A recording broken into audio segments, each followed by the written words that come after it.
hope that you are doing well. Welcome to Michelle's Inspiration Hour. I hope that each episode, oh my goodness, I can tell it's very hot in Texas, and hopefully I can keep my voice during this podcast. Let me start that over. So I hope that each episode brings you hope, joy, and most of all, inspiration. So let me introduce our next guest. Dr. Lynn Carey earned a doctorate in chiropractic and bachelor's degree in nutrition from Life University. She owned a practice in Delaware for 18 years and has traveled to Brazil and India. Dr. Carey loves empowering others to create their desired life of health, wealth, and perfect self expression. Today, she stays very busy pursuing her entrepreneurial dreams and homeschooling for her teenage son. She is the author of the book, My Journey to Grace. So now let's hear all about her inspirational life journey and bring her on. Hello, Dr. Carey. How are you? I'm great, Michelle. Thanks for having me on your show. Oh, absolutely. Absolutely. Again, hopefully my voice will stay. I think with all the dry weather, it just makes, everybody's throat congestion and so forth nasally. We'll get through it. We're going to have a great time. I, first of all, want to bring up your book. Okay. My Journey to Grace. And whenever I was reading it, I thought, oh my gosh, I feel like I know you because I love how you really put yourself on the line and you express yourself so well about your opinions and just great self-expression. So what made you think I need to write a book about my journey? What inspired you to start this book? I've been gathering information and tools probably for the last 25 to 30 years on how to create my life. And I really wasn't planning on doing a book because I didn't feel like it was done until 3 years ago when we had the lockdowns. And I was really just horrified to see what was happening. I knew that how it was being handled wasn't right. And I was losing my freedom about how I would take care of my body. And I just thought, maybe this is the time to share my story because people are living in so much fear that I knew we need stories of self-healing, how people heal themselves, empowerment, because I know that's how I learn. I love to hear that somebody else did it because it gives us encouragement and empowerment that we could do it too. So I thought maybe it's time to share my story now about how I learned to heal myself. Absolutely. And whenever I was reading your book, I was going, oh my goodness, bless her heart. Because when you had the surgeries, whenever you had, you were diagnosed with the scoliosis, that it really still continued to bring you pain. And you thought, you know what, I'm going to have the surgeries, I'm going to heal from that. But it was not so. So tell us about your journey, what you decided, your opinion on that, and what you decided to do from there on, and what really saved you. So, I didn't even have symptoms before I was diagnosed with scoliosis. Like I found it myself. I mean, I was always checked. My spine was always checked in school. They made you wear the bathing suit I went to a Catholic school, so under the uniform, and we have our Right. spines checked. And I always went to my wellness checkup with the pediatrician, and nobody ever caught it. But I caught it all of a sudden. I think I was just going into high school. I was 14, and your body's going through so many changes. And I was looking in the mirror, and I was like, I don't have a waistline on one side, and I feel this big bump on my back. So I ran to my mom and said, do you feel this? And, that's all I had to say. My poor mother freaked out. So we run to the doctor, and my pediatrician just said, let me send you to an orthopedic doctor. We were right by a hospital that was very well, like very prestigious for these like different cases for kids. Mm-hmm. So we went there, and they labeled me as severe scoliosis. So I didn't even go from like mild. It was just a severe case of scoliosis. And they wanted to brace me for, I mean, I was only 14. They thought you're not going to be done growing until like another 5 years. You're going to have to wear this brace. And they wanted me to wear it 23 out of 24 hours a day. And this brace went from my armpits to my hips, and it was wrapped around my body. and it was hard, like a brick wall. And I thought, this is terrible. And then I found Mhm. another orthopedic guy who you could wear it 12 hours out of 24. And then eventually he just said to me, you're a good candidate for the surgery. And I thought, well, I don't want to wear this brace forever. Yeah. Let me do the surgery. Had no idea what I was getting into, and afterwards they said the surgery was a success. I mean, I had it like the end of August. I was back in school in September. And, but then all the pain started, I started having Yeah. pain, and then I started noticing I was sick all the time. I was susceptible Mhm. to everything. And this went on for a period about 5 years, and Mm. no one had an answer for me. I kept saying, well, why do I keep getting sick? Like, what's going on? And they just knew to either give me more drugs or, they just say, let me write you a stronger prescription.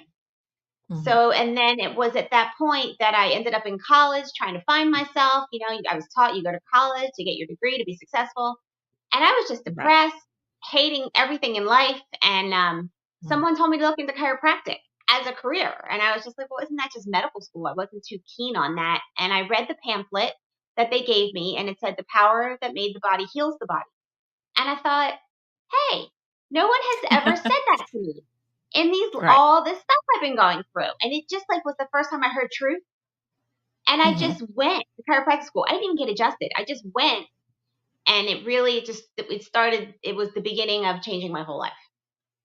Wow. Well, okay, and you also explain, and if you don't mind explaining it to us, about subluxation, that you discovered that. So what is that exactly?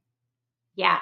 So subluxation, it sounds like this big term, but really it just Yeah. means the root of it is lux, which is light or life. And so it's not Okay. enough light or light coming through your spine. So what we do as a Mhm. chiropractor is we're checking all the vertebral joints in your spine to make sure they move properly. Because this is how the disc stays healthy, which is the cushion between the vertebrae, and Mhm. also how your nerves exit through your spine, right? This is how your spinal cord is protected by all the vertebrae. It kind of has a little funnel in there that the spinal cord runs through.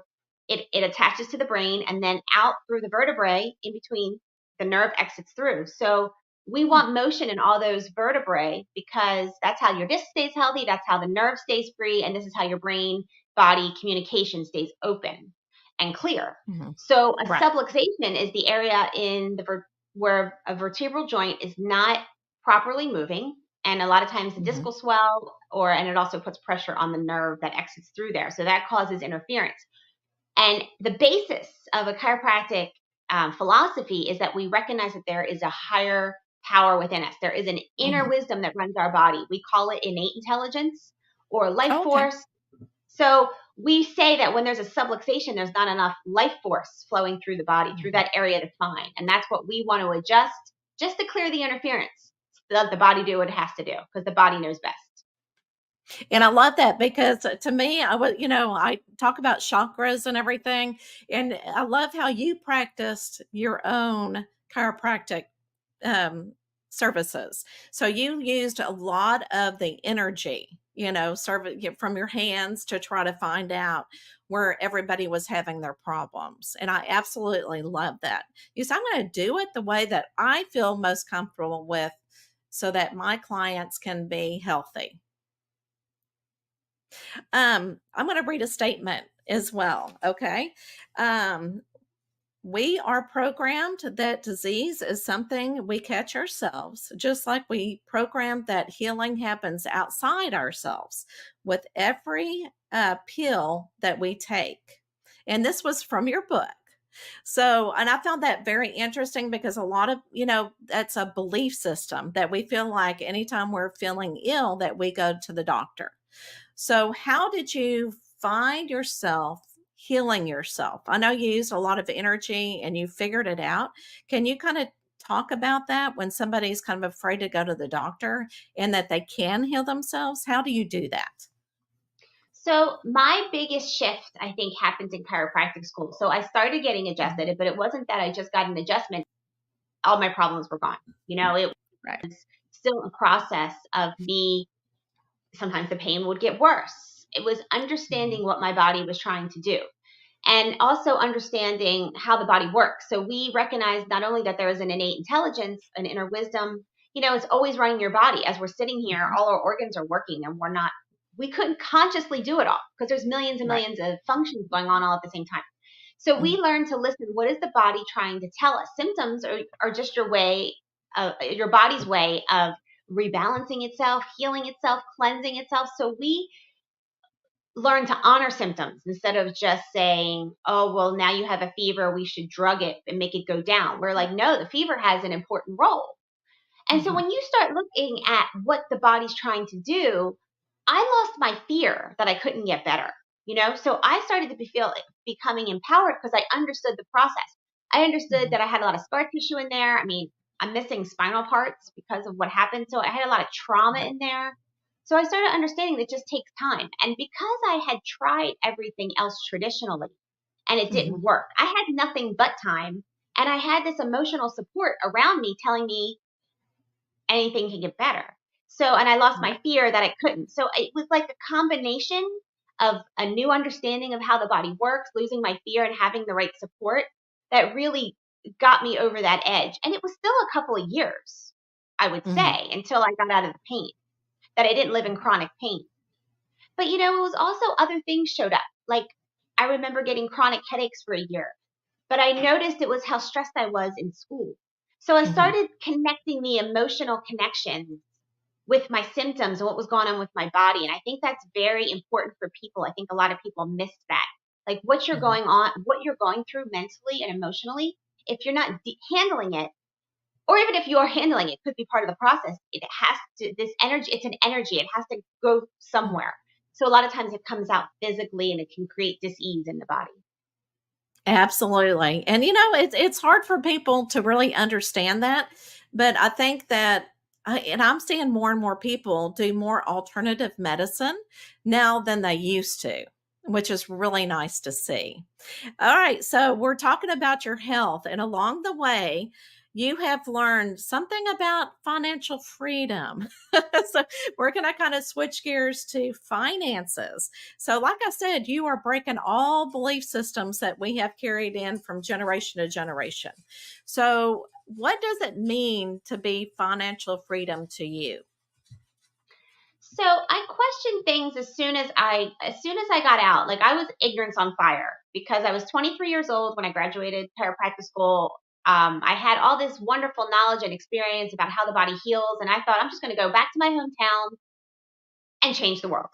I really thought that's what I was going to do, and it was just eye opening what I had to go through to open up my own practice because I had no clue about business or money. And I opened up on principle because I really didn't see a chiropractor in the area that I Mhm. could practice with that would practice the way I wanted to. Oh. And it was important for me to keep chiropractic pure. So I just thought, I don't know, I started just learning to teach myself and reading financial books. And I came across a book called Rich Dad Poor Dad that it Mm. was like the light went on. It was by Robert Kiyosaki. And it was like how I learned chiropractic and the light bulb came on and it changed my whole life. Well, once I read Rich Dad Poor Dad, I was like, I knew it. I knew there had to be another way. And he talks about multiple streams of income, trading time for money versus creating asset wealth that pays you residual income and leveraging your time. And I already saw the limits of my practice because I could only adjust so many people. Mhm. Um, I saw also working on people. What was the common theme? Why were people coming into me with these chronic issues? I could adjust you all day long, but if you weren't doing the inner work on yourselves, I realized the Mhm. big key piece for my healing was my mindset shift. And I found purpose in my life, right? I was passionate Mhm. about what I was doing. I saw people going to a job that they hated every day just to pay the Mhm. bills. And it was just became this making ends meet. And it was a survival mode. Then I Right. saw how if they couldn't afford alternative care, and I kept my prices cheap because I wanted to make it for everybody. I didn't even do insurance. They could submit it if they wanted, but I didn't want to play the insurance game because it went against my principles. I didn't Right. want insurance to turn me into a medical machine. I was wellness. Mhm. And so I saw that they wouldn't choose a massage, they wouldn't choose a chiropractor, they wouldn't choose to Mhm. buy organic food or clean products because it cost more. It wasn't in their budget or their insurance didn't pay for it. And I Mhm. thought, this is crazy. Health is priceless. But Mhm. yet, this is how people are choosing what their insurance dictates and how much.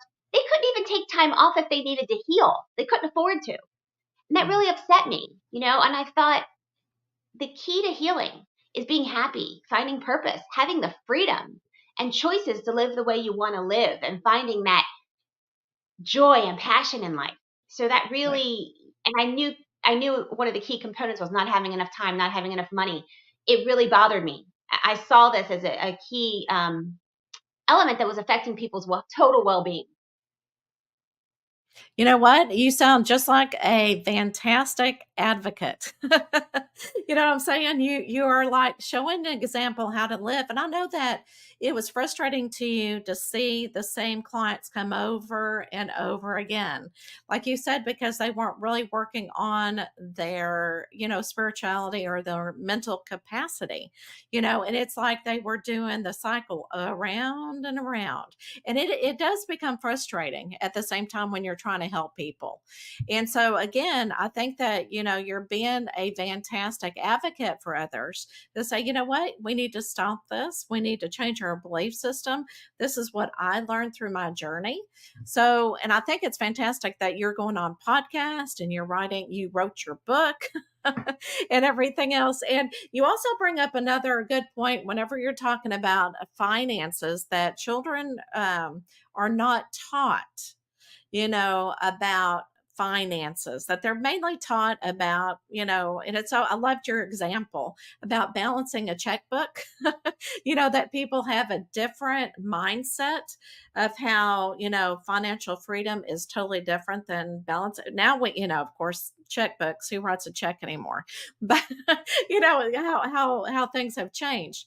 But you're right. I think that we need to teach kiddos how to invest in their money or invest in things, and really look at how they can have that financial freedom and not think of themselves as paycheck to paycheck to paycheck.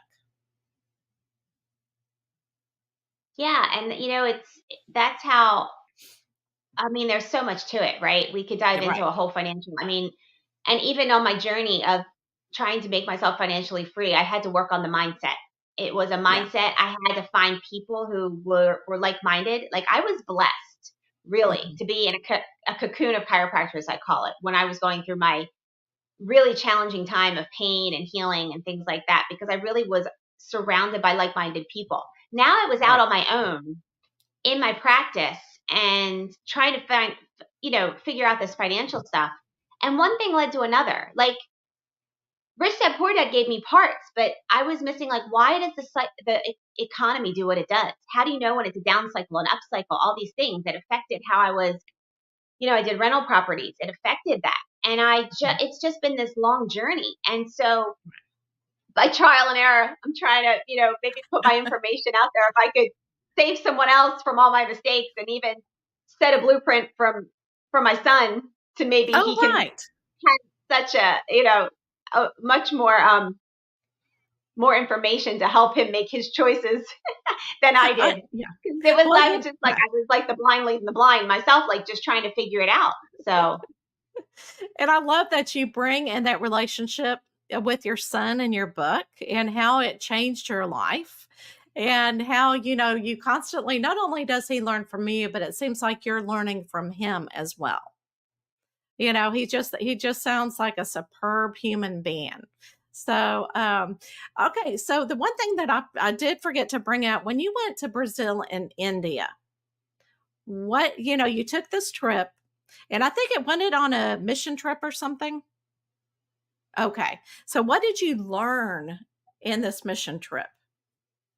yeah, so I had the opportunity in my first couple years in practice. I had a friend who was a chiropractor who had a connection in Brazil.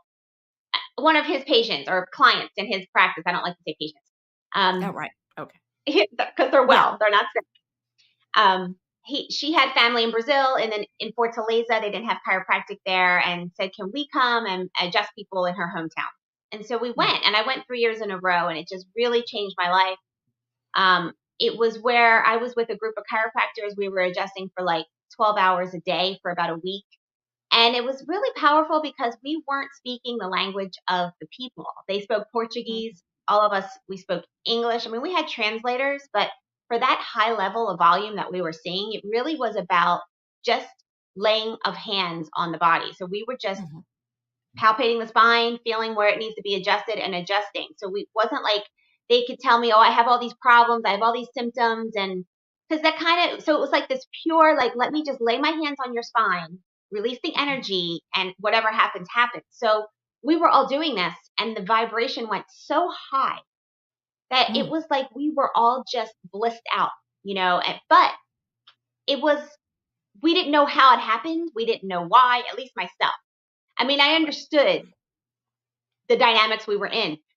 But when I got home, I just fell into a depressed state because I couldn't Mhm. keep that level there.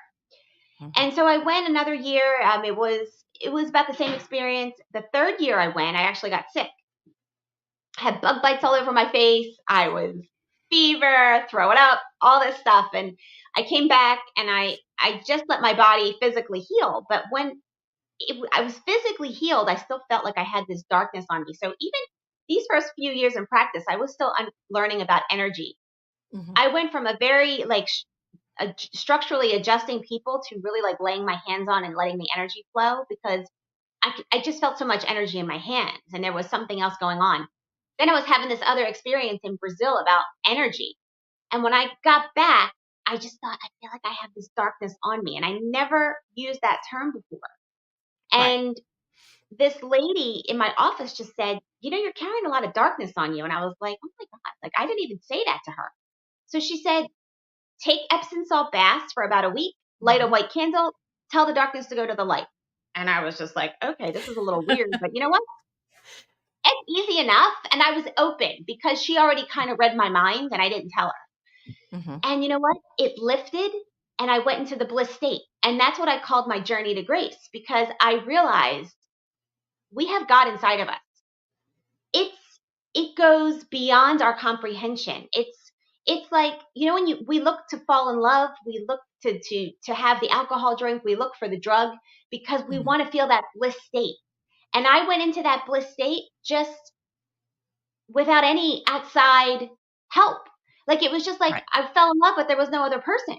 And I stayed there for like 18 months and I realized Wow. this is our natural grace state. This is what we're all searching for. And we Right. can learn to create our lives from this place once we tap into it. And that's why I wanted to really reorient people. Like what you're looking for is inside of you. Then Mhm. you can create your desired life from that. Because then I realized I had to get my outside world to line up with what this place was within myself. So that's Mhm. really what the go doing these mission trips and even India kind of showed me another side. It was such a harsh environment because I was in Calcutta, one of the poorest areas. Like Brazil almost made me hate like the material world of America. We were so materialistic.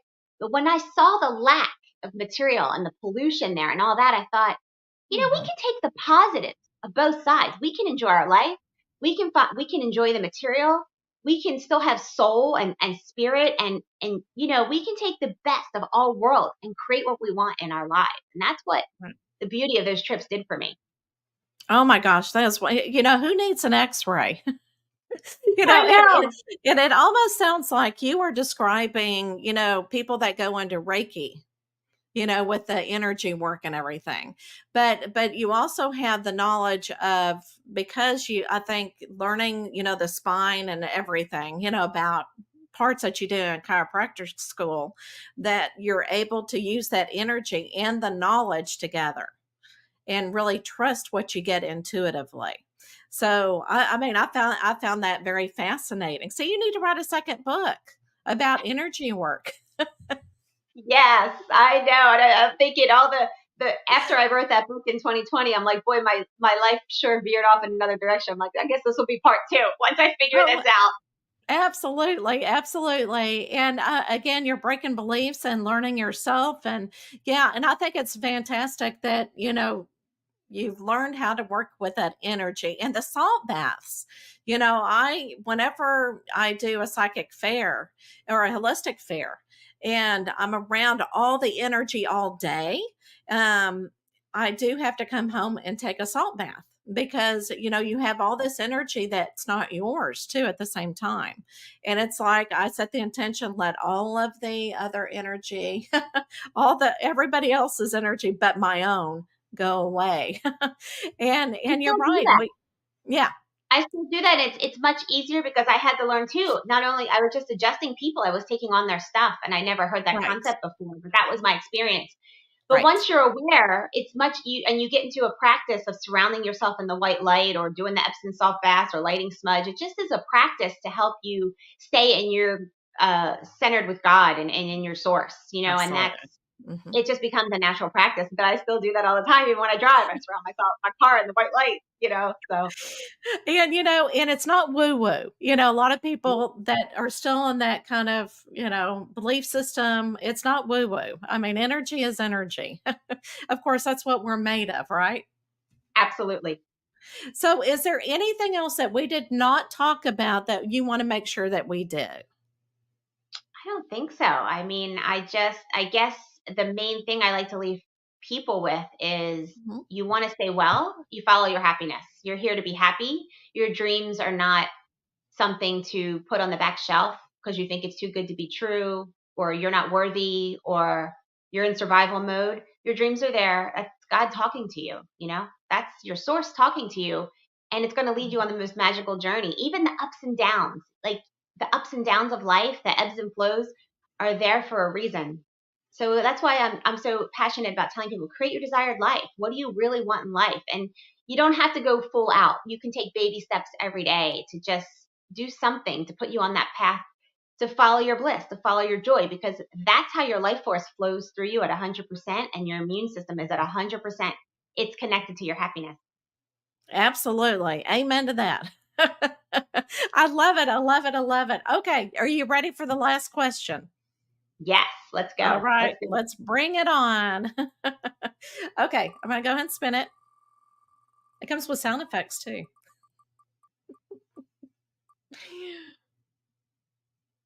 Oh, interesting. Oh, no. Yeah, it changed. All right. So, what is your favorite season and why? Mhm. Spring. And Oh, it's interesting because that was easy for me. I was born in spring too. And oh, really? when I was in school, I hated school so bad that spring was like, oh, we're almost out on summer break. But you know what? I love the weather in spring. Everything's in bloom. It's like that new beginning. Mhm. For me, it's about new beginnings, and I think every day can be a new beginning. So that's what spring represents to me. Oh, I love it. And it's true because the flowers come out and everything else. And I agree with you totally. That's great. Okay. So, everybody, where can everybody reach you if they're going, you know what? I want to talk to Dr. Carey, get some more information. Where can they reach you? So I have a website, creatingmydesiredlife.com, and you can go on there and email me a question. You can get on my mailing list, and you can find my book there too. And you have a YouTube channel. I Yep, came I have a across it. YouTube channel. Yes. It's just Dr. Lynn Carey. I just put little blurbs on there, just me sharing my little insights and stories. Yep. That's what I loved, and they're not real long. They're kind of a short, you know what I'm saying? It's like a short snippet, and I thought, "Oh, I like Yep. that," because yeah, it doesn't take much time to hear your That's right. expertise, that kind of thing. All right, everybody. Well, thank you so much for listening, and I hope that you were inspired. And remember, find your happiness. And after you find your happiness, things in your life and in your journey will actually fall into place. You don't have to be anxious about it. It will just, it's wonderful how things just, you see where you need to be and spirit just kind of gets you there and you're going, I don't have to worry about this after all. So I will see you next week and have a fabulous week.